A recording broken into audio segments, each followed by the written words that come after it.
Hi everyone, my name is Shauna in case you don't know, and welcome back to another video. I'm house sitting, so this is a different location. There's a kitty cat right over there, and that's one of the cats that I am taking care of while I'm house sitting. The other one's outside. I'll try and get a little clip of him after I finish filming this video. So in today's video I'm going to be talking about the 2011 Red Riding Hood movie.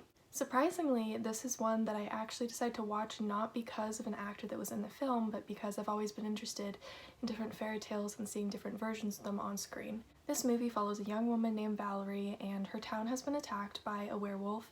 A mystery sort of occurs from there, trying to figure out who this werewolf is and sort of what's happening. Someone gets called in to try and help, and there is a love triangle in this film. Well, sort of. It's sort of a love triangle because there's two guys interested in one girl, but the girl is only interested in one of the guys from the very start. And there is also a forbidden love in this story.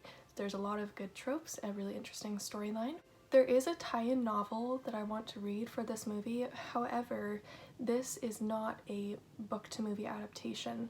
The book came out, I believe, after the movie, and this movie is more just an original take on the Red Riding Hood story. This one is very much darker. There is some very dark and disturbing stuff happening. I mean, from the first few minutes of the film, you see some very disturbing stuff. But a movie being darker doesn't necessarily mean that it's bad, because I think that the darker themes worked really well in here.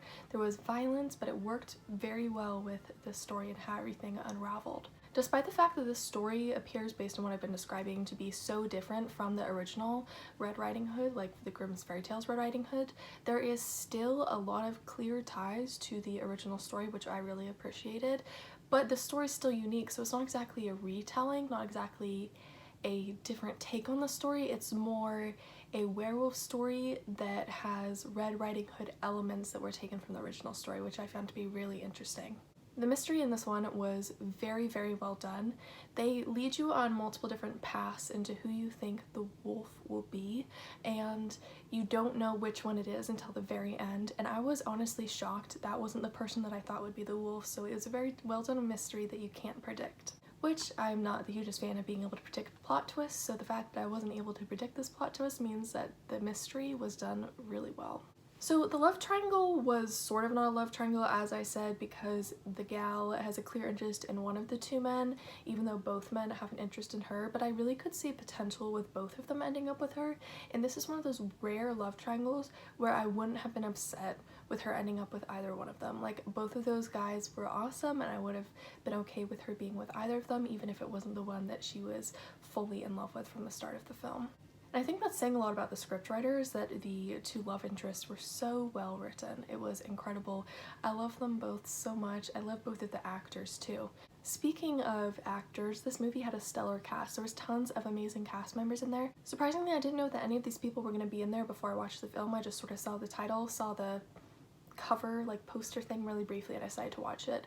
So the cast members that you may recognize are Amanda Seyfried. She plays Valerie, and she was from Mean Girls and Mamma Mia. Amanda Seyfried is a very popular actress who's just been in everything, it seems like. There is Max Irons from The Host. There's Gary Oldman from Harry Potter. He's Sirius Black, obviously, which was a very good surprise for me because I love to watch films with Harry Potter actors in it, but I didn't know that Gary Oldman was in this one before I watched it. Billy Burke was also in it, and he is from Twilight. And Michael Shanks is in it, and he is from Stargate SG-1, and I don't think I've really talked about this much, but I actually watched all the Stargate when I was younger with my dad because he was really into it, so it was sort of our thing that we would do together was we'd watch Stargate, and I really enjoyed Stargate, so it was a cool surprise to see all of these awesome cast members in the movie that I wasn't expecting.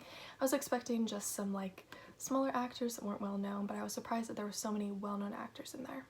So as you can tell, I liked this movie a lot. It is definitely one that I would rewatch.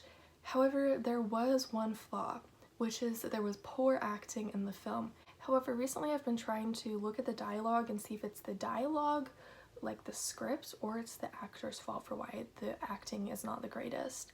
So at first glance, I thought initially the actors were just not doing a great job, but I was like, these are really well-known actors. They should be doing amazing.